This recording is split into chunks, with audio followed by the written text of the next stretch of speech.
Assalamualaikum. Tetap semangat ya belajar dari rumah. Video kali ini kita belajar seni budaya bab 2 menggambar ragam hias.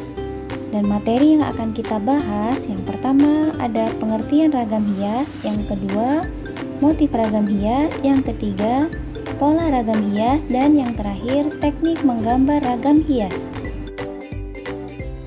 Kita langsung masuk ke materi yang pertama, yaitu A. Pengertian ragam hias. Ragam hias atau biasa disebut dengan ornamen merupakan bentuk karya seni rupa yang sudah berkembang sejak zaman prasejarah dengan menampilkan sebuah riasan atau motif sebagai identitas suatu karya seni itu sendiri. Ragam hias di Indonesia dipengaruhi oleh faktor lingkungan alam, flora dan fauna serta budaya masing-masing daerah. Jadi ragam hias adalah bentuk dasar hiasan yang umumnya diulang-ulang sehingga menjadi pola dalam sebuah karya kerajinan atau kesenian.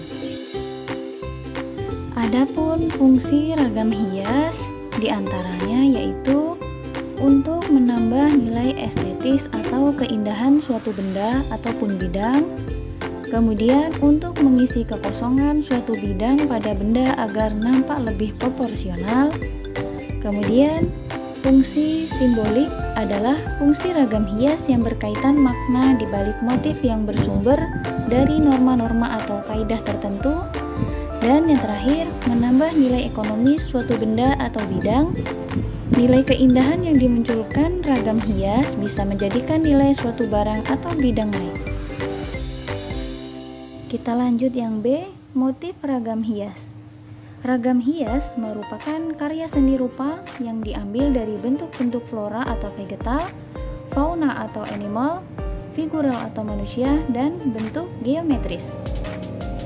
Jenis-jenis motif ragam hias diantaranya yang pertama ada ragam hias flora atau vegetal, yaitu flora sebagai sumber objek motif ragam hias dapat dijumpai hampir di seluruh pulau Indonesia. Ragam hias dengan motif flora atau vegetal mudah dijumpai pada barang-barang seni seperti batik, ukiran, kain, sulam, kain tenun, dan bordir. Di bawah ini adalah contoh jenis ragam hias flora pada media tekstil. Yang kedua, ragam hias fauna atau animal. Motif animal dapat dibuat berdasarkan berbagai jenis binatang, misalnya burung, gajah, cicak, ikan, dan ayam. Dalam membuat ragam hias, motif hias animal bisa digabung dengan motif hias vegetal atau motif geometrik. Sebagai contoh, untuk menggambar ragam hias dengan motif burung dilakukan langkah-langkah berikut. Langkah yang pertama, membuat gambar kontur burung dengan pengayaan tertentu sebagai pola gambar ragam hias.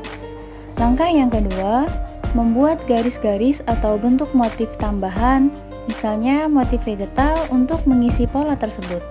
Dan langkah yang terakhir, selesaikan gambar dengan mengisi bidang-bidang dengan warna yang menarik. Dan di bawah ini adalah salah satu contoh gambar ragam hias fauna corak pesisir.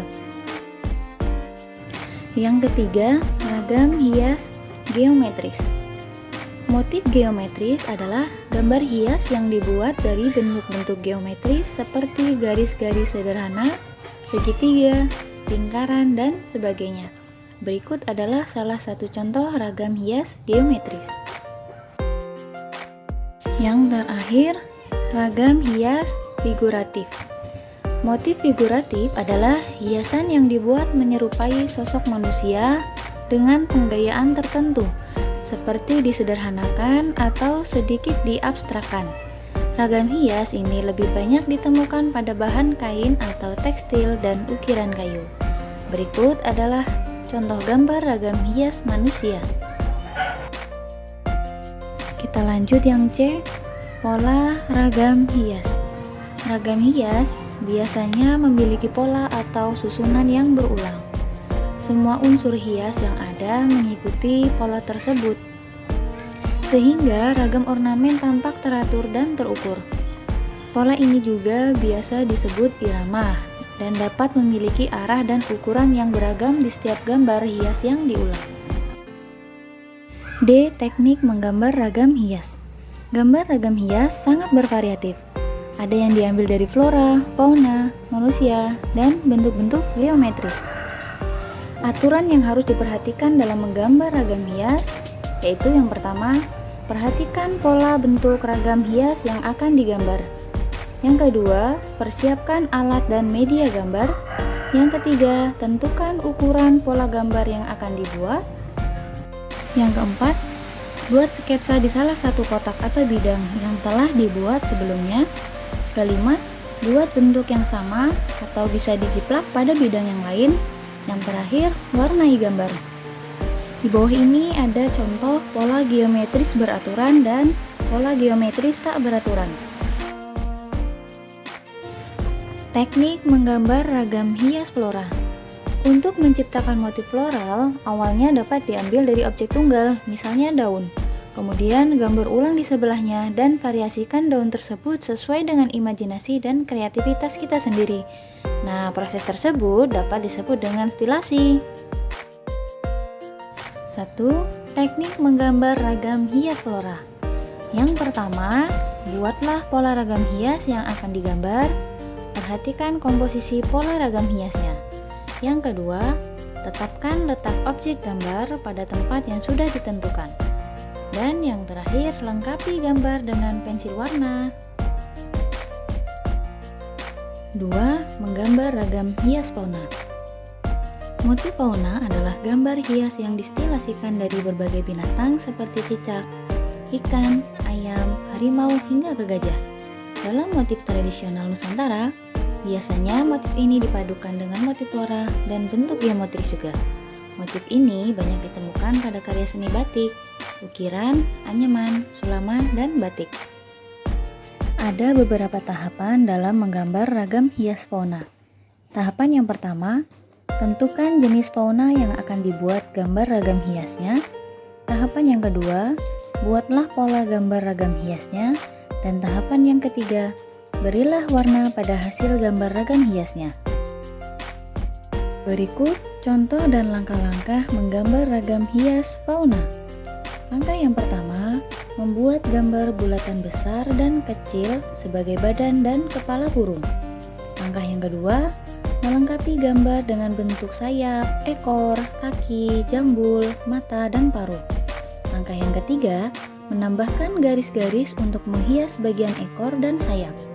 Langkah yang terakhir, menyelesaikan dengan mengisi bidang-bidang dengan warna yang menarik. Yang ketiga, menggambar ragam hias geometris. Ragam hias geometris akan memerlukan alat khusus seperti penggaris untuk menggambarnya. Intinya, motif ini mengembangkan bentuk-bentuk geometri seperti segitiga, segi empat, dan lingkaran.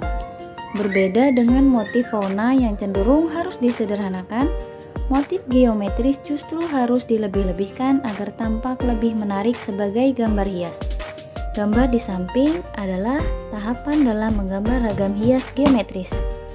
Tahapan yang pertama, membuat ukuran pola bidang gambar geometris. Tahapan yang kedua, membuat gambar geometris.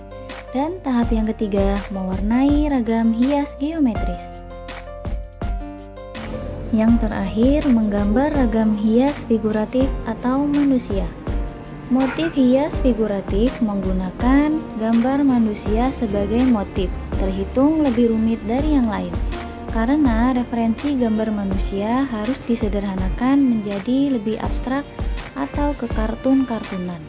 Kemudian dilebihkan agar tampak lebih dinamis dan tidak kaku. Di bawah ini adalah contoh gambar ragam hias manusia berasal dari daerah Kalimantan dan ragam hias manusia dari daerah Papua. Sampai di sini dulu pembelajaran kita kali ini. Sampai jumpa di video selanjutnya. Dan terima kasih sudah menyimak video ini sampai selesai. Assalamualaikum.